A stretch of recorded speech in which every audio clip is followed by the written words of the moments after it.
لا إله إلا الله.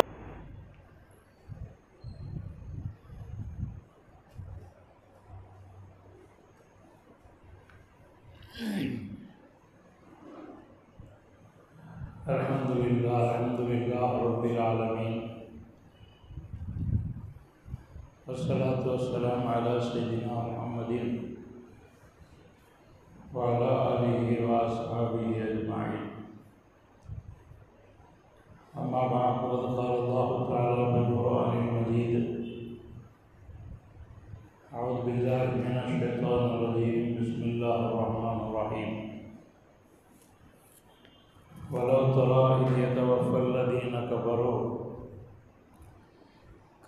الملائكة يضربون وجوههم وأدبارهم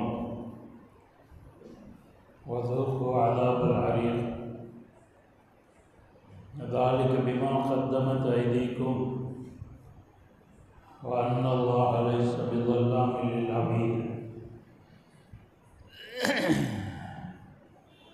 صدق الله العظيم.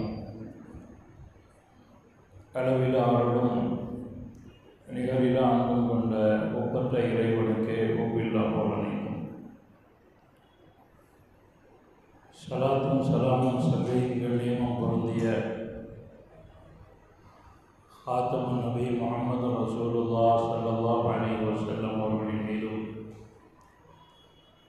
அவர்களின் அடிச்சுவட்டை அடிப்பெல்லாம் அப்படியே பின்பற்றி நடந்தவர்கள் சஹாபாக்கள், தாபியீன்கள், தபா தாபியீன்கள்,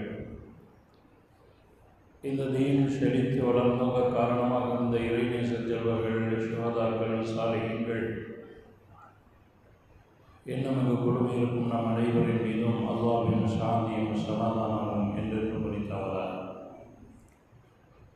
கண்ணியத்திற்குரிய அல்லாஹ்வின் நல்லடியார்களே, நீண்ட நெடிய இடைவெளிக்கு பிறகு திருக்குர்ஆனினுடைய விளக்க உரை இப்பொழுது ஆரம்பமாக இருக்கிறது. இந்த திருக்குர்ஆனினுடைய பொருட்டினால், இந்த விளக்க உரையினுடைய பொருட்டினால் அல்லாஹ் தஆலா நம்முடைய குற்றங்குறைகளை எல்லாம் மன்னித்து நம்முடைய வாழ்வில் வளத்தையும் பலன்களையும் அருள்களையும் அல்லாஹ் அருள் புரிவானாக. இந்த திருக்குர்ஆனினுடைய பொருட்டினால் இந்த உலக வாழ்க்கையையும் மன்னரை வாழ்க்கையும் அதற்கு பின்னால் நாம் சந்திக்க இருக்கின்ற மறுமை வாழ்க்கையும் அல்லாஹ் செழிப்பாக்கி சிறப்பாக்கி வைப்பானாக. இப்பொழுது ஓதப்பட்ட இந்த திருவசனத்தின் மூலம் அல்லாஹ் சொல்கிற பொழுது, வலவ் தரா, நபியை நீங்கள் பார்ப்பீர்களாயில், இது யதவஃபல்லதீன கஃபரு, இறை மறுப்பாளர்களாக இருக்கிறார்களே அவர்களுடைய உயிர் கைப்பற்றக்கூடிய நேரத்தில் நீங்கள் பார்ப்பீர்களாயில், அல் மலாயிகத்து யضربون وجوههم, அவர்களுடைய முகத்தின் மீது மலக்குமார்கள் அடிப்பார்கள், வதுபாரகும், அவர்களுடைய முதுகின் மீதும் அடிப்பார்கள், வதூகு அதாபல் ஹரீக், மேலும் அந்த மலக்குமார்கள் அவர்களை பார்த்து சொல்வார்கள், சுட்டரிக்கக்கூடிய வேதனையை நீங்கள் சுவையுங்கள் என்று சொல்வார்கள், நீங்கள் பார்ப்பீர்களாய். ذَلِكَ بِمَا قَدَّمَتْ أَيْدِيكُمْ, இப்படியெல்லாம் மரணத்தினுடைய நேரத்தில் அவர்களுக்கு நடக்கிறதே, அது ஒன்றும் அல்லாஹ்வுடைய புறத்திலிருந்து அநியாயமாக செய்யப்பட்டதல்ல. உங்களுடைய கரங்கள் நீங்கள் எதை முற்படுத்தி கொண்டீர்களோ அதன் காரணமாக, وَأَنَّ اللَّهَ لَيْسَ بِظَلَّامٍ لِلْعَبِيدِ, அல்லாஹ் தஆலா தன்னுடைய அடியார்களுக்கு அநியாயம் செய்யக்கூடியவன் அல்ல என்பதை இந்த திருவசனத்தின் மூலம் அல்லாஹ் சொல்லி காட்டுகிறான். பொதுவாக நாம் இப்பொழுது பார்த்து கொண்டிருக்கிற சூரத்துல் அன்ஃபால் போர்க்களத்தை பற்றி, குறிப்பாக பத்ர் போர்க்களத்தை பற்றி இங்கே பேசப்படுகிறது. இதற்கு முன்னுள்ள ஆயத்தில் அல்லாஹ் சொல்கிற பொழுது, இது யகூலுல் முனாஃபிகூன் வல்லதீன ஃபீ குலூபிஹிம் மரதுன் நபியே, அந்த முனாஃபிக்குகள் சொன்னதை நீங்கள் நினைத்து பாருங்கள். வல்லதீன ஃபீ குலூபிஹிம் மரதுன், எவர்களுடைய உள்ளத்திலே நோய் இருக்கிறதோ அப்படிப்பட்ட முனாஃபிக்குகள் சொன்ன அந்த நேரத்தை நீங்கள் நிகழ்த்து பாருங்கள். அப்படி அவர்கள் முஸ்லிம்களை பார்த்து என்ன சொன்னார்கள்? கர்ர ஹாவுலாய் தீனுஹும், முஸ்லிம்களை அவர்களுடைய மார்க்கம் அவர்களை ஏமாற்றிவிட்டது என்று உள்ளத்திலே நோய் இருக்கிற அந்த முனாஃபிக்குகள் சொன்னார்களே, அந்த காட்சியை நீங்கள் நினைத்து பாருங்கள். வமன் யதவக்கல் அலல்லாஹ், யார் அல்லாஹ்வின் மீது நம்பிக்கை வைக்கிறார்களோ, ஃபஇன்னல்லாஹ அஸீஸுன் ஹக்கீம், அல்லாஹ் தஆலா மிகைத்தவனாக, யாவரையும் மிகைத்தவனாக, ஞானமுடையவனாக இருக்கிறான் என்று இதற்கு முன்னுள்ள வசனத்தில் அல்லாஹ் கூறுகிறான். அப்போ முனாஃபிக்குகள் முஸ்லிம்களை பார்த்து என்ன சொன்னார்கள்? அவர்களுடைய மார்க்கம் அவர்களை ஏமாற்றிவிட்டது. கொஞ்சம் நீங்கள் சிந்தித்து பாருங்கள், உலகத்தில் எத்தனையோ மார்க்கங்கள் இருக்கிறது. அந்த மார்க்கத்தை வைத்து, அதனுடைய வேதங்களை வைத்து, அதனுடைய நிகழ்வுகளை வைத்து எத்தனையோ பேர் ஏமாற்றி கொண்டிருக்கிறார். ஆனால் இஸ்லாமிய மார்க்கம் மாத்திரம்தான் உலகத்தில் ஏமாற்றாத மார்க்கமாக, உண்மையை மாத்திரம் இந்த உலகத்திற்கு உரக்கச் சொல்லுகின்ற மார்க்கமாக இஸ்லாம் மார்க்கமாகத்தான் இருக்கிறது என்பதை அவர்கள் அறிந்து கொள்வார்களாயின் இப்படிப்பட்ட ஒரு விஷயத்தை உலகத்தில் அவர்கள் சொல்ல மாட்டார்கள். ஏனென்றால் இந்த உலகத்தில் நீங்கள் பாருங்கள், பொதுவாக நீங்கள் சிந்தித்து பார்த்தால் இஸ்லாத்தில் என்ன சொல்லப்படுகிறதோ அது மாத்திரம்தான் அங்கு நடக்கிறது. மிக தெளிவாக அறிவியல் ரீதியாகவும் சிந்தித்து பாருங்கள், உலகத்தினுடைய கண்ணோட்டத்திலும் சிந்தித்து பாருங்கள். இதை முஸ்லிம்கள் விளங்கி வைத்திருப்பதை காட்டிலும் மற்றவர்கள் மிக தெளிவாக விளங்கி வைத்திருக்கிறார்கள். இஸ்லாம் என்றுமே உண்மையைத்தான் சொல்லுது. எனவே இஸ்லாமிய மார்க்கம் மாத்திரம்தான் உலகத்தில் உண்மையான மார்க்கம் என்பதற்கு நாம் சான்று சொல்வதை காட்டிலும் மற்றவர்கள் அதிகமாக சொல்லிக் கொண்டிருக்கிறார்கள், நம்பிக்கொண்டிருக்கிறார்கள் என்பதை பார்க்கிறோம். பெருமானார் ஸல்லல்லாஹு அலைஹி வஸல்லம் ஏமாற்றக்கூடிய மார்க்கமா இது? உலகத்தில் இந்த மார்க்கம் ஏமாற்றுகிறது என்று சொன்னால் வேறு எந்த மார்க்கம் சத்தியத்தை கோரும்? உலகத்தில் இந்த மார்க்கம் சத்தியத்தை சொல்லவில்லையானால் உலகத்தில் வேறு யார் சத்தியத்தை சொல்வார்கள்? ஏனென்றால் பெருமானார் ஸல்லல்லாஹு அலைஹி வஸல்லம் ஏதோ ஒரு போர்க்களத்திலே கனிமத்தை பங்கிட்டு கொண்டிருக்கிற பொழுது ஒரு குறிப்பிட்ட சஹாபிகளுக்கு அதிகமாக கொடுத்தார்கள், புதிதாக அவர்கள் இஸ்லாத்திற்கு வந்தவர்கள் என்பதற்காக. அப்போ ஒருத்தர் எந்திரிச்சு கேட்டார், யஹ்தில் யா முஹம்மத், முஹம்மதே நீதம் செலுத்து கேட்கணும். யாரை பார்த்து? முஹம்மது ஸல்லல்லாஹு அலைஹி வஸல்லம் அவர்களை பார்த்து அவர் கேட்டார், நீதம் செலுத்தி நீங்கள் பங்கு வையுங்கள். பெருமானார் ஸல்லல்லாஹு அலைஹி வஸல்லம் அவர்கள் சற்றே கோபப்பட்டு சொன்னார்கள், இந்த உலகத்தில் நான் நீதம் செலுத்தவில்லையானால் வேறு யார் நீதம் செலுத்துவார்கள்? இந்த உலகத்தில் நான் உண்மையாக நடக்காவிட்டால் வேறு யார் உண்மையாக நடப்பார்கள்? அதுபோன்று இந்த உலகத்தில் இஸ்லாமிய மார்க்கம் உண்மை சொல்வதைப் போல வேறு எந்த மார்க்கம் சொல்லும்? ஆனால் அவர்கள் சொன்னார்கள், கர்ரஹாவுலாஹி தீனுஹும், இந்த முஸ்லிம்கள் இருக்கிறார்களே அவர்களுடைய மார்க்கம் அவர்களை ஏமாற்றி விட்டது என்று சொன்னார்கள். ஆனால் பெருமானார் ஸல்லல்லாஹு அலைஹி வஸல்லம் அவர்கள் சொன்ன ஒரு விஷயமாவது இந்த உலகத்தில் பொய்த்து போயிருக்கிறதா? இந்த இஸ்லாமிய மார்க்கம் சொன்ன விஷயம் இந்த உலகத்தில் பொய்த்து போனதாக ஒரே ஒரு வரலாறு நீங்கள் காட்டுங்கள். நீங்கள் அப்படி காட்ட முடியாது. பெருமானார் ஸல்லல்லாஹு அலைஹி வஸல்லம் வரலாற்றிலே ஒன்று, சஹாபாக்களோடு உட்கார்ந்து இருக்கிற பொழுது ஒரு யூதர் வந்தார், இஸ்லாத்தை ஏற்றுக்கொள்ளவில்லை. பொதுவாக இஸ்லாத்தினுடைய ஆரம்ப காலகட்டத்தில் பெருமானார் ஸல்லல்லாஹு அலைஹி வஸல்லம் அவர்களும் சரி, சஹாபாக்களும் சரி, ஒரு நேரம் சாப்பிட்டு ஒரு நேரம் சாப்பிடாம ஆரம்பத்தில் இஸ்லாத்தை ஏற்றுக்கொண்டவர்கள் ஏழைகளாக இருந்தார்கள், வறுமையில் உழன்றவர்களாக இருந்தார்கள். நீங்கள் சரித்திரம் படித்திருப்பீர்கள், பெருமானார் ஸல்லல்லாஹு அலைஹி வஸல்லம் பசியை அடக்குவதற்காக வேண்டி வயிற்றில் கல்லை கட்டி கொண்டிருந்தார்கள். இன்றைக்கி உலகத்தில் எவனாவது கல் கட்டுற முஸ்லீமை நீங்கள் காட்டுங்க பார்ப்போம். சுன்னத்துங்கிறது மிஸ்வாக்கு போடுறது மட்டும், ஜுப்பா போடுறது மட்டும், தாடி வைக்கிறது மட்டுமா? பெருமானாரை அடிபட்டி நடப்பதானால் என்னைக்காவது வரக்கத்திற்காக வேண்டியாவது நம்ம கல்லை கட்டியிருக்கோமா? எங்கள் அஜித்து பாடம் நடத்தும் போது திண்டுக்கல்ல யூசிவாவில் சொல்லுவாங்க, ஐயஜெழுத்து இந்த இதை உருது கிதாபில் ஓதி கொடுத்துட்டு இருக்கும்போதே பெருமானாரினுடைய அந்த வரலாறு, போர்க்களத்தினுடைய வரலாறு வருகிற பொழுது பெருமானார் ஸல்லல்லாஹு அலைஹி வஸல்லம் அவர்கள் சம்மட்டியை வாங்கி அந்த பாறையை உடைக்கின்ற பொழுது அவருடைய ஆடை மேலே போனது 2 கல் கட்டப்பட்டிருந்தது அப்படிங்கிற வரலாற்றை சொல்லும்போது அசரத்தை அழுதுகிட்டே சொன்னாங்க, இன்றைக்கி நம்ம வயிற்றில் பெல்ட்டை கட்டிக்கிட்டு இருக்கோம் அப்படின்னு.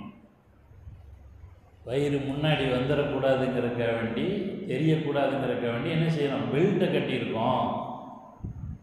என்றைக்காவது உலகத்தில் இருக்கிற சாதாரண முஸ்லிமை எடுத்துக்கொள்ளுங்கள், வயிற்றில் கல்லை கட்டிய வரலாறு உண்டா? பெருமானார் ஸல்லல்லாஹு அலைஹி வஸல்லம் அவர்களுக்கு உண்டு, சஹாபிகளுக்கு உண்டு. அப்படி ஏழைகள் நிறைந்திருக்கிற, ஏழைகளாக இருக்கக்கூடிய, வறுமையில் உழந்து கொண்டிருக்கக்கூடிய அந்த சஹாபாக்களுக்கு மத்தியிலே பெருமானார் உட்கார்ந்து இருக்கிற பொழுது ஒரு யூரது வந்தார்.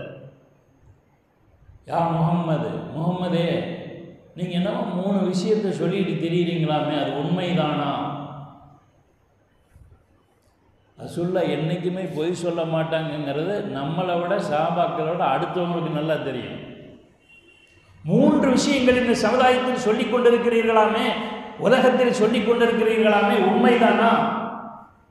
அப்படி நான் என்ன சொன்னேன் அப்படின்னு கேட்டாங்க. ரோம் பாரசீகம் வெற்றி பெறும் என்று சொன்னீர்களாமே. ஆம் சொன்னேன். சோத்துக்கே வழி இல்லை, ரொட்டிக்கு வழி இல்லை, வயிற்றில் கல்லை கட்டிக்கிட்டு ரோம் பாரசீகம் வெற்றி பெறுமா? அப்புறம் இந்த அரபுலக தேசம் முழுவதும் இஸ்லாமிய மயமாகிவிடும் என்று சொன்னீர்களாமே.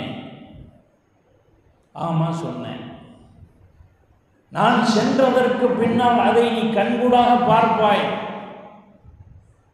மறுமையில் எல்லாரும் எழுப்பப்படுவீர்களா, எழுப்பப்படுவோமாமே, கேள்வி கணக்கு கேட்கப்படுமாமே என்றெல்லாம் சொன்னீர்களா? ஆம் சொன்னேன்.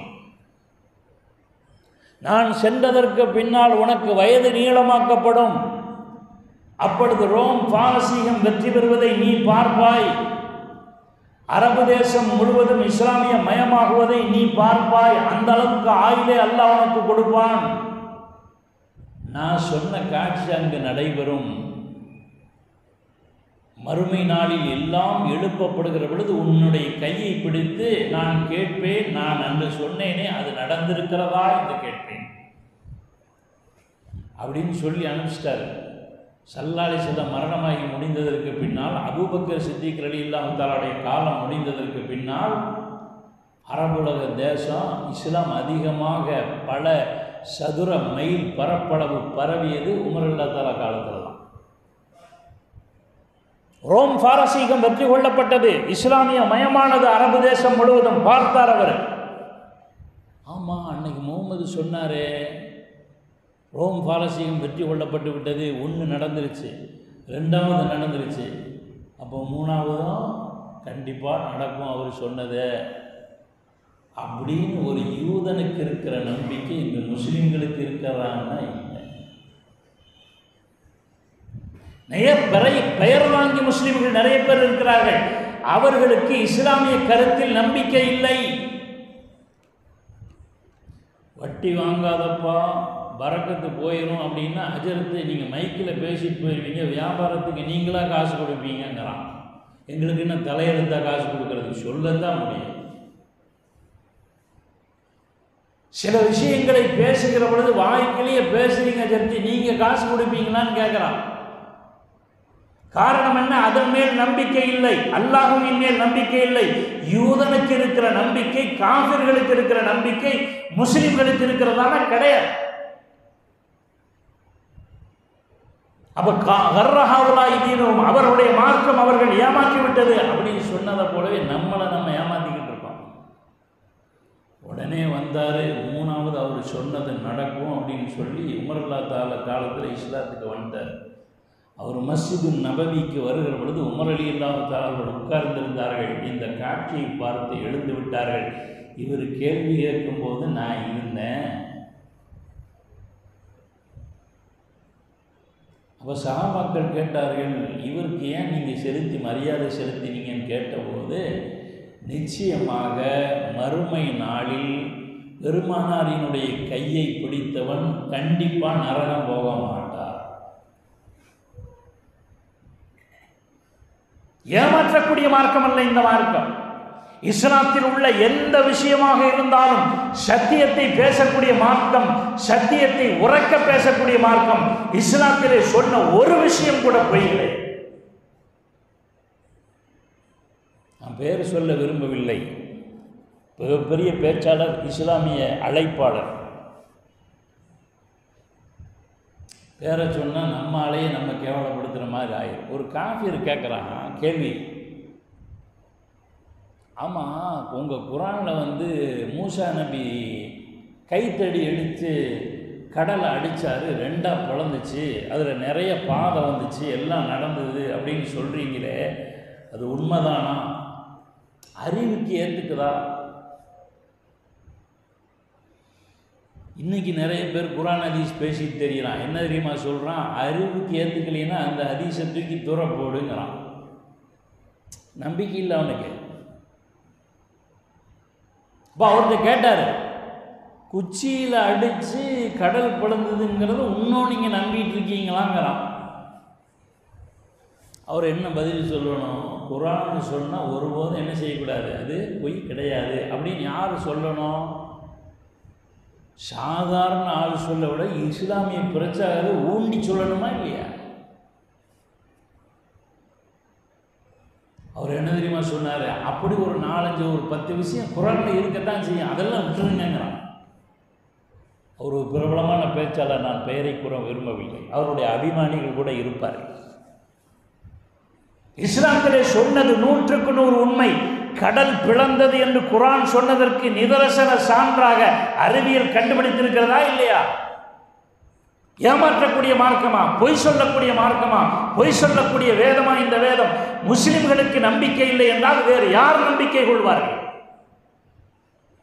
அன்னைக்கு கடல் பிளந்ததுங்கிறத இஸ்லாமிய பிரச்சாரம் இங்கிலீஷில் பேசிட்டு அப்படி ஒரு 10 விஷயம் 20 விஷயம் குரானில் இல்லை, அது ஒரு 90% குரான் கரெக்டு, 10% தப்புங்கிறார். அப்படி 10% தப்பா? லாலிக்கல் கிதாபு லாரைப ஃபீஹி ஹுதல் முத்தகீன். சந்தேகங்கிற பேச்சுக்கு இங்கே இடம் கிடையாது.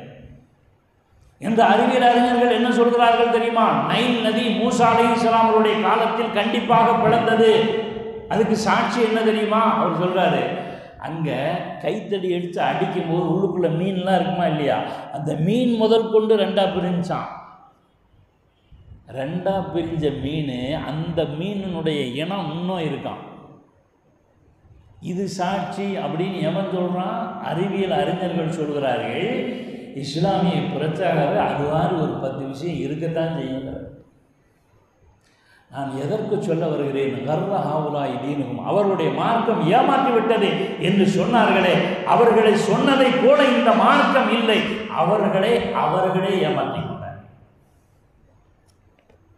இது முன்னாடி உள்ள ஆயத்து. இது இப்படி சொன்னானுங்கள அவங்களுடைய மௌத்தருடைய நிலைமை எப்படி இருக்கு தெரியுமா? அதைத்தான் இந்த ஆயத்தில் அல்லாஹ் சொல்றான், வலவு தரா, நபியே நீங்கள் பார்ப்பீர்களாயே, இது எதவஃபல்லதீன கஃபரு, இறை மறுப்பாளர்கள் காபிர்கள் மரணிக்கக்கூடிய நேரத்தை நீங்கள் பார்ப்பீர்களாயின், எதிரிபூன உஜூகவும் அதுபாரம், அவருடைய முகத்திலேயும் பின்புறத்திலேயும் முதுகிலேயும் மலக்குமார்கள் அடிப்பார்கள். வதூக்கு அதாபல் ஹரீர், சுட்டரிக்கக்கூடிய வேதனையை நீங்கள் சுவையுங்கள் என்று சொல்வார். பொதுவாக ஈமானுங்கிறது அல்லாஹ் ரசூல் மட்டும் இல்லை. நான் அடிக்கடி இதில் சொல்கிறது உண்டு, அல்லாஹ் ரசூலை மட்டும் நம்பினா போதாது, அவங்க எதெல்லாம் சொன்னாங்களோ அதையும் சேர்த்து நம்பணும். இஸ்லாம் என்பது வெறும் தொழுகை மாத்திரமல்ல, நோன்பு மாத்திரமல்ல. அல்லாஹ் ரசூல் எதையெல்லாம் கண்ணியப்படுத்த சொன்னார்களோ, எதையெல்லாம் மதிக்க சொன்னார்களோ, எதையெல்லாம் நம்ப சொன்னார்களோ அத்தனையும் நம்புவதற்கு பெயர் ஈமான். இல்லை நான் ரசூல்லாவை மட்டும் நம்புவேன், குரானையெல்லாம் நம்புவேன், இவங்களையெல்லாம் நம்ப முடியாது, இதையெல்லாம் நம்ப முடியாது அப்படின்னு சொல்ல முடியாது. ஏன்னா மக்தபிலேயே நமக்கு பாடம் சொல்லி கொடுத்து ஆமன்து பில்லாஹி மலாயிகத்திஹி வ குதுபிஹி வ ருசுலிஹி வல் யௌமல் ஆஹிரி வல் கத்ரி ஹைரிஹி வ ஷர்ரிஹி மினல்லாஹி தஆலா எல்லாம் தெரியும் உங்களுக்கு அர்த்தம். வல் பஅதி பஅதல் மௌத், மரணத்திற்கு பின்னால் எழுப்பப்படுவது அப்படிங்கிற விஷயத்தையும் நம்பணும். மரணத்துக்கு பின்னால் எழுப்பப்படுவது அப்படின்னா என்ன வருதுங்க? மரணம் கண்டிப்பாக வரும்னு அர்த்தம் இருக்கா? இந்த உலகத்தில் கடவுளை கூட மறுத்துருவான், மரணத்தை எவனால் மறுப்பானா? மறுக்க மாட்டான். குல்லு நஃப்ஸின் தாயிகத்துல் மௌத், உலகத்தில் எல்லா ஆன்மாவும்னா யாரு? அல்லாஹ்வை தவிர உலகத்தில் யாரெல்லாம் இருக்கிறார்களோ, படைப்பினங்கள் யாரெல்லாம் இருக்கிறார்களோ அத்தனை நபர்களும் பெருமானார் ஸல்லல்லாஹு அலைஹி வஸல்லம் அவர்கள் உட்பட. இந்த உலகத்தில் நிறைய ஆயுள் கொடுத்து பரக்கத்து வேணும்னா அல்லாஹ் யாரங்க வச்சிருக்கணும்? ரசூல்லா வச்சிருக்கணும். பெருமானார் நின்றால் பரக்கத்து, பார்த்தால் பரக்கத்து அல்ல, துப்பினால் பரக்கத்து. அப்படி வாழ்ந்த காலமெல்லாம் பரக்கத்தாகவே வாழ்ந்த, பரக்கத்தினுடைய மிகப்பெரிய உருவமாக இருக்கக்கூடிய அந்த நபியே போயிட்டாங்க இல்லையா? குல்லு நஃப்ஸின் தாயிகத்துல் மௌத், குல்லு நஃப்ஸின்னா எந்த ஆன்மாவாக இருந்தாலும் சரி. அப்படி மரணம் எல்லோருக்கும் உண்டு. அந்த மரண நேரத்தில் என்ன நடக்குங்கிறத நம்ம மார்க்கம் சொன்ன மாதிரி வேறு எந்த மார்க்கமாவது சொல்லியிருக்கான்னா கிடையாது. நம்முடைய மார்க்கம் மிக தெளிவாக சொல்கிறது. எல்லாத்துலேயும் கேட்டு பாருங்க, உயிர் வாங்கி வர்ற மலக்கு யாரு? இஸ்ராயேல். கரெக்டாக சொல்லுங்க. அவர் வரும்போது எப்படி வருவார், எப்படி ரூஹ வாங்குவார், எல்லாம் ஹதீஸில் மிக தெளிவாக இருக்கிறது. ஆனால் இன்னும் நான் மற்ற மார்க்கத்தை குறை சொல்கிறதா நினைக்கக்கூடாது. சில பேர் அப்படிலாம் மரணம் ஒன்றும் கிடையாது, நான் 2000 ஆண்டு வாழ்வேன் 3000 ஆண்டு வாங்குவேன்னு சொன்ன சாமியார்லாம் இருக்கான். அவன்லாம் மூத்தா போயிட்டான். மரணம் எல்லோருக்கும் வரும். அந்த மரண நேரத்தில் என்ன நடக்கும் என்பதை மிக தெளிவாக இஸ்லாமிய மார்க்கம் மாத்திரம் சொல்லியிருக்கிறது. அந்த விஷயத்தை தான் அல்லாஹ் இந்த ஆயத்தில் சொல்கிறான். வலவு தரா இது எத்தவஃபல்லதி என கபரு, காஃபிர்கள் மரணமாகக்கூடிய நேரத்தில் நீங்கள் பார்த்தால் என்ன நடக்கும் தெரியுமா? மலக்குமார்கள் முகத்திலையும் முதுகுலையும் அடிப்பாங்க. யாருக்காவது தெரியுதா? தெரியாது. அதனால தான் அல்லாஹ் சொல்கிறான், வலவு தரா நீங்கள் பார்ப்பீர்களாயின். அப்படின்னா என்ன? பார்க்க முடியாது. மோதினார் தெரியும், பக்கத்தில் நிற்கிற அஜர்த்து தெரியும், சொந்தக்காரங்க தெரியும். மலக்கு அங்கே இருக்கிறது தெரியுமா? தெரியாது. கடைசி நேரத்தில் யாராக இருந்தாலும் சரி, காபிர்களாக இருந்தாலும் சரி, யூதர்களாக இருந்தாலும் சரி, கண்டிப்பாக மலக்குமார்களை பார்ப்பார்கள். அதுக்கு நீங்கள் என்ன வேணும்னா வச்சுக்கோங்க. யம தர்மராஜான்னு வச்சுக்கோங்க, எருமையில் வருவார்னு வச்சுக்கோங்க, ஸ்கூட்டரில் வருவார்னு வச்சுக்கோங்க, அல்லது ஸ்கூட்டியில் வருவார்னு வச்சுக்கோங்க, எதில் வேணாலும் வச்சுக்கோங்க. ஆனால் மலக்குள் மௌத்து வருவார். சில சஹாபாக்கள் சொல்கிறார்கள், ஹஜ்ரத் இப்னு அப்பாஸ் ரலியல்லாஹு தஆலா அவர்கள் சொல்கிறார்கள், இந்த ஆயத்து பத்ர் போர்க்களத்தில் இறங்குச்சு, அப்போ நடந்த விஷயம். அதுக்கு அவங்க அர்த்தம் என்ன சொல்கிறாங்க தெரியுமா? போர்க்களத்தில் எதிரிகள் முன்னேறி வருகிற பொழுது முஸ்லிம்கள் அவர்களுடைய முகத்திலே அடிப்பார்கள். அவர்கள் முதுகிட்டு ஓடுகிற பொழுது வானவர்கள் முதுகிலே அடிப்பார்கள். அப்போ போர்க்களத்தில் மலக்குமார்களுடைய வருகை எல்லா போர்க்களத்திலையும் அல்ல, சில போர்க்களத்தில் இருக்கிறது அப்படின்னு தெரியுதா இல்லையா? ஆனால் மலக்குமார்களை யாரும் பார்க்க முடியும். இதை மெய்ப்பிக்கும் விதமாக ஒரு சஹாபி ரசூலுல்லாஹ்ட்ட வந்து கேட்குறாரு, யார் ரசூலுல்லாஹ், அபூ ஜஹல் இறந்து கிடந்தான், அவன் முதுகில் பார்த்தேனே செருப்பு வார் மாதிரி சிகப்பு கலரில் இருந்துச்சு, அது என்ன யார் ரசூலுல்லாஹ்னு கேட்டேன். ரசூலுல்லாஹ் சொன்னாங்க, அதுதான் லர்புல் மலாயிகா, மலக்குமார்களுடைய அடி. ஆனால் பார்க்குறக்கு நம்ம பெரம்பில் அடித்தாலும் எப்படி தான் இருக்கும்? சிவப்பாக தான் இருக்கும். பெல்ட்டில் அடித்தாலும் சிவப்பாக தான் இருக்கும். ஆனால் அந்த தடம் மட்டும்தான் ஒரு மாதிரி இருக்குமே தவிர அடியினுடைய கெப்பாசிட்டி வேறு. ஒரு சிங்கம் அடித்தா எவ்வளோ வெயிட்டு சொல்கிறானா இல்லையா? ஒரு புலி அடித்தா சிங்கத்தை விட வெயிட்டுங்கிறான். கராத்தே வீரர் புருஸ்லின்னு ஒருத்தர் இருந்தால் அவர் ஒரு குத்துனா எத்தனையோ பவுண்டுங்கிறான். முகமது அலி குத்துனா ஒரு யானை செத்து போயிருங்கிறான் இல்லையா? அப்போ மலக்குமார் அடி எப்படி இருக்குன்னு யோசிங்க. அது யாருக்கு தெரியும்னா வாங்கினவனுக்கு மட்டும்தான் தெரியும், பார்க்குறவனுக்கு என்ன செய்யாது, தெரியாது. எங்கள் அஜித் உதாரணம் சொல்லுவாங்க. 2 பேர் உதாரணமாக பள்ளியாசலில் படுத்துருக்கான்னு வைங்க. ஒருத்தர் பார்த்தா திடீர்னு ஐயோ ஐயோ ஐயோன்னு கத்துறான். என்னடா நீ எந்திரிச்சு பார்த்தா கனவு கொண்டு எவனோ ஒருத்தன் அடிச்சுட்டு இருப்பான். இன்னும் சில பேர் பாருங்கள், தூங்கும்போது சிக்கன் சாப்பிட்ற மாதிரியே கனவு வரும், பக்கத்தில் இருக்கவன் கை எடுத்து கடிச்சிட்டு இருப்பான். அப்படி நிறைய வருதா? அப்போ இவன் பார்க்கிற உணர்வு வேறு, அவன் பார்க்கிற உணர்வு வேறு. 2 ஒன்றல்ல. அது போன்ற மரண நேரத்தில் என்ன நடக்கும்? குறிப்பாக பத்ர் போர்க்களத்திலே எதிரிகளுக்கு நேர்ந்த மரணத்தில் நடந்த நிகழ்ச்சியை அல்லாஹ் தஆலா இந்த ஆயத்தின் மூலமாக சொல்கிறான் என்று சில சஹாபாக்கள் சொல்கிறார்கள். இப்படி போர்க்களத்திலே பல விஷயங்கள் நடக்கும். இன்னைக்கும் நம்ப முடியலன்னா பாருங்க, பலஸ்தீனில் செத்து போன சுகதாக்களினுடைய உடம்பிலிருந்து கஸ்தூரி வாட வருதுன்னு சொல்கிறாங்களா? சில குழந்தைகள், ஏம்மா உங்கள் அத்தா இல்லை, அம்மா இல்லை, சொந்தக்காரங்களாம் இறந்து போயிட்டாங்க, எப்படிம்மா நீ இங்கே வந்த, எப்படி காப்பாற்றப்பட்ட அப்படின்னு கேட்டால், வெள்ளை ட்ரெஸ் போட்டு ஒருத்தர் வந்தார், அவர் தான் தீக்கொண்டு வந்து இங்கே விட்டாருன்னு சொல்கிறாங்களா? நடக்குதா? அன்றைய போர்க்களத்தில் மாத்திரமல்ல, இன்றைய போர்க்களத்திலும் அது நடக்கிறது. நிதர்சனமாக பார்த்த முஸ்லிம்கள் இருக்கிறார்கள். ஆனால் எல்லாத்துக்கும் இது தெரியாது. எனவே இது போர்க்களத்திலே நடந்த நிகழ்வு என்று சில சஹாபாக்கள் சொல்கிறார்கள். இன்னும் சில சஹாபாக்கள் என்ன சொல்றாங்கன்னா, இது எதவஃபல்லதீன கஃபரு, காஃபிர்கள் மரணமாகக்கூடிய நேரத்தில் அவன் போர்க்களத்தில் மரணமானதுன்னு இங்கே குறிப்பு கிடையாது. எல்லா காஃபிரும் மரணமாகும் போது என்ன செய்யும்? இது கண்டிப்பாக நடக்கும். முகத்திலே அடிப்பார்கள், முதுகிலே அடிப்பார்கள். அப்படி அடிப்பாங்க அப்படிங்கிறத வேறு வசனம் உதிரிப்படுத்துகிறது. இப்போ கைஃபா இதா தவஃபத்துல் மலாயிகத்து யதுரிபூன உஜூஹஹும் வஅத்பாரஹும். இன்னொரு வசனத்தில் சூரத்துல் முஹம்மதுல அல்லாஹ் சொல்கிறான், அவர்கள் மரணிக்கிற பொழுது மலக்குமார்கள் முகத்திலும் முதுகிலும் அடிப்பார்கள். அப்போ எப்படி நிலைமை இருக்கும்னு யோசிச்சுப்பார்கள். அதை யோசித்து பார்த்தால் இந்த மார்க்கம் பொய்யானது என்று சொல்வார்களா? அல்லாஹ்வை மறுப்பார்களா? மரணத்தை மறுப்பார்களா? கபர் குழியிலே நடப்பதை மறுப்பார்களா? அதற்கு பின்னால் இருக்கிற நிகழ்ச்சிகளை மறுப்பார்களா? மறுக்க மாட்டார்கள். கடைசியில் அடி வாங்கினதுக்கு பிறகு இஸ்லாத்தை ஏற்றுக்கொண்டா அல்லாஹ் ஏற்றுக்குவானா?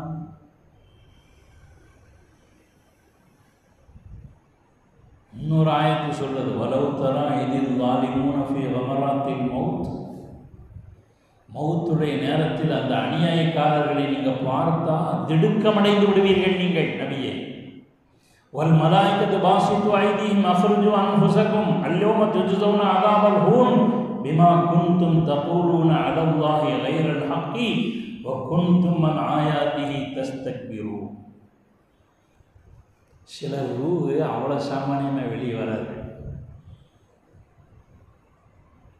அதற்கும் கூட மிக தெளிவாக இருக்கிறது. காஃபிர்களினுடைய ரூஹு, இறை மறுப்பாளர்களுடைய ரூஹு வெளியே வரும்போது எப்படி வரும்? மூமின்களினுடைய ரூஹு வெளியே வரும்போது எப்படி வரும்? ஹதீஸ்ல நல்ல தெளிவாக இருக்கு. எந்த அளவுக்கு அப்படின்னா, மலக்குமார்கள் காஃபிர்களுடைய ரூஹை வாங்கும்போது மரண வேளையில் வானவர்கள் சொல்வார்கள், பயங்கர தோற்றத்தில் வருவாங்க. அந்த தோற்றத்தில் தான் இவனுக்கு யம தர்மராஜான்னு சொல்கிறானுங்களோ என்னமோ. அதுலேயும் கலைஞர் மௌத்தா போகும்போது, இறந்து போகும்போது உயிர் 2-3 நாள் இழுத்துக்கிட்டு இருந்துச்சு. எப்படிலாம் வாட்ஸ்அப்பில் கமெண்ட் போட்டானுங்கன்னா, எருமை ஓட்டுறதுக்கு பின்னாடி யம தர்மராஜா ரூஹை வாங்கிடலான்னு பார்த்தா இன்றைக்கி போகாது போட்டுருக்கு, சரி நாளைக்கு வாங்கலாம் அப்படின்ட்டு எருமை ஓட்டிட்டு போயிட்டாராம். மறுநாளும் கலைஞர் ரூஹ் இழுத்துட்டு இருந்துச்சு. அப்பவும் எருமையில் வந்து இன்றைக்கி நாள் இப்படி ஓடக்கூடிய நிகழ்ச்சியாது. வலை யோசிலல்லாஹு நஃப்ஸன் இதா ஜாஅ அஜலுஹா, எந்த ஆன்மாவாக இருந்தாலும் குறிப்பிட்ட தவணை வந்தால் ஒரு நிமிடம் முற்படுத்தவும் பட மாட்டாது, பிற்படுத்தவும் பட மாட்டாது. தெளிவா இஸ்லாம் சொல்லு. அந்த காபிர்களை பார்த்து மலக்குமார்கள் சொல்வார்கள், மாசடைந்த ஆன்மாவே, அனற்காற்றையும் கொதிக்கும் நீரையும் கரும்புகைகளினுடைய நிலையை நோக்கி புறப்படுவாயாக. ஆறு மலக்குமார்கள் சொல்வார்கள். ஹதீஸில் இன்னும் இருக்கு, ஈரமான கம்பிளி போர்வையை இரும்பு கம்பி மேலே போட்டு இழுத்தா கரெக்டாக வருமா? வராது. ஹதீஸில் இன்னும் இருக்கு, மெல்லிசான துணியை முள் மரத்தில் மேட்டு கலெக்டாக கிளியாமல் இருக்க முடியுமா? அப்படி இது விளங்குறதுக்காக வேண்டி உயிர் கழட்டப்படும் போது தான் தெரியும் எப்படி கழட்டப்படும். ஹஸரத் அலி ரலியல்லாஹு தஆலா அவர்கள் சொன்னார்கள், 1000 கோழிகள் ஒரே நேரத்தில் அறுக்கப்பட்டால் அந்த வேதனை எப்படி இருக்குமோ அதுபோல இருக்க ரூஹ் வாங்கப்படும் போது கெட்டவர்கள்.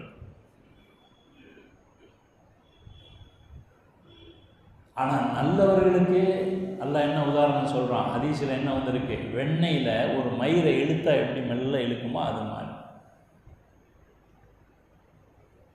எனவே காவிர்கள் உலகம் முழுக்க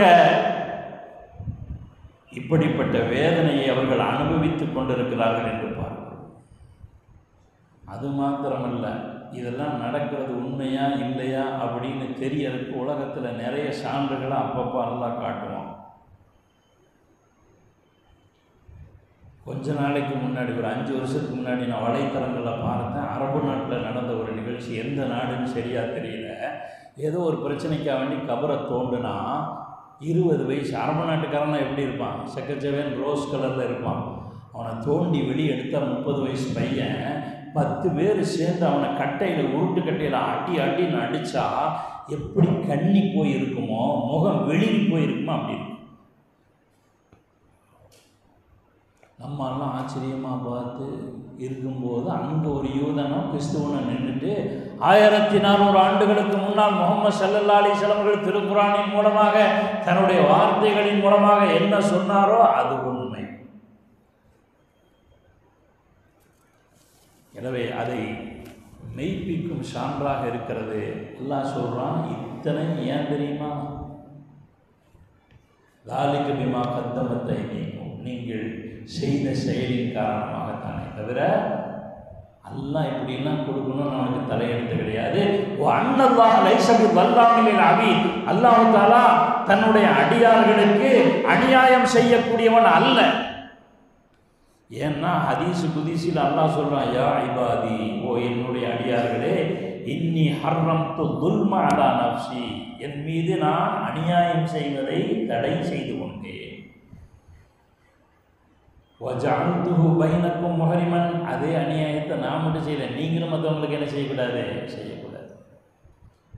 ஃபலா தத்லிமு யா இபாதி, அடியார்களே உங்களுக்கு ஒருவருக்கு ஒருவர் அநியாயம் செய்து கொள்ளாதீர்கள். பதவி இருக்கிறது என்ற காரணத்தினால், காசு இருக்கிறது என்ற காரணத்தினால், அரசாங்கத்தில் அதிகாரம் இருக்கிறது என்ற திமிரினால் அடுத்தவர்களுக்கு அநியாயம் செய்யாதீர்கள். அநியாயம் செய்தால் அதற்குண்ட தண்டனையை நீங்கள் அனுபவிக்காமல் இந்த உலகத்தை விட்டு செல்ல முடியாது. அல்லாஹ் தஆலா தன் புறத்திலிருந்து அநியாயம் செய்யவில்லை.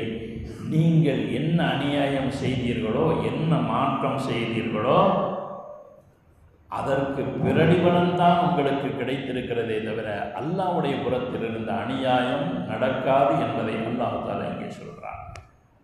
எனவே இது காபிர்களுக்கு மாத்திரமல்ல, நமக்கும் சேர்த்து தான். கடைசி நேரத்தில் என்ன நடக்கும் என்று தெரியாது. அதனால் நம்ம உயிர் வாங்கப்படுகிற பொழுது எல்லாரும் அந்த நிலைமையை சந்தித்து தான் ஆகணும். பெரிய அஜர்த்தாக இருந்தாலும் சரி, பெரிய ஆவுளியாவாக இருந்தாலும் சரி, அவர்களுக்கு உயிர் ஒரு நாள் போகும். அந்த வேதனையை அனுபவிக்காமல் மரணிக்க மாட்டார்கள். அல்லாஹ் என்ன சொன்னானோ அதை கேட்டு நடந்தீங்கன்னா, வாக்குறுதி மாறாமல் நடந்தீங்கன்னா, அநியாயம் செய்யாமல் இருந்தீங்கன்னா, கடைசி நேரத்தில் உங்களுக்கு கலிமா ஞாபகத்திற்கு வரும். உங்களுடைய உயிர் ஹதீஸில் சொன்னபடி நல்லடியாருடைய ரூஹ் எப்படி வாங்கப்படுமோ அப்படி நிச்சயமாக வாங்கப்படும். எனவே வாழப்போகின்ற காலகட்டங்கள் கொஞ்ச காலம்தான். எனவே மரணம் என்பது எல்லோருக்கும் பொதுவானது, காவிர்களுக்கு மாத்திரம் சொந்தமானதல்ல, நமக்கும் சொந்தமானது தான். எனவே அல்லாஹ் ரசூல் என்ன சொன்னானோ அதன்படி தன்னுடைய வாழ்க்கையை அமைத்து கொண்டால் மரண நேரத்தில் ஏற்படுகிற வேதனையிலிருந்தும், கபருக்கு உள்ளே ஏற்படுகின்ற வேதனையிலிருந்தும், மறுமை நாளிலே ஏற்படுகின்ற வேதனையிலிருந்தும் அல்லாஹ் நிச்சயமாக நமக்கு பாதுகாப்பு செய்வான் என்பது இந்த ஆயத்தின் மூலம் நமக்கு விளங்குகிறது. வாழும் காலமெல்லாம் அல்லாஹ் என்ன சொன்னானோ, அல்லாஹ்வுடைய ரசூல் என்ன சொன்னார்களோ அதை பின்பற்றி வாழக்கூடிய பெருமக்களாக அல்லாஹ் தஆலா அனைவரையும் ஆக்கி அருள் புரிவானாக. ஆகிரு தஅவானா அல்ஹம்துலில்லாஹி ரப்பில் ஆலமீன். அஸ்ஸலாமு அலைக்கும் வரஹ்மத்துல்லாஹி தஆலா வபரகாத்துஹு. அல்ஹம்துலில்லாஹ் அல்ஹம்துலில்லாஹ் அல்ஹம்துலில்லாஹி ரப்பில் ஆலமீன். அல்லாஹும்ம ஸல்லி அலா ஸய்யிதினா முஹம்மதின் வ அலா ஆலி ஸய்யிதினா முஹம்மதின் பாரிக் வ ஸல்லிம் அலைஹி. அல்லாஹும்ம ஃபிர் லனா ذنوبنا وخطايانا كلها يا رب العالمين. ربنا آتنا في الدنيا حسنة وفي الآخرة حسنة وقنا عذاب النار.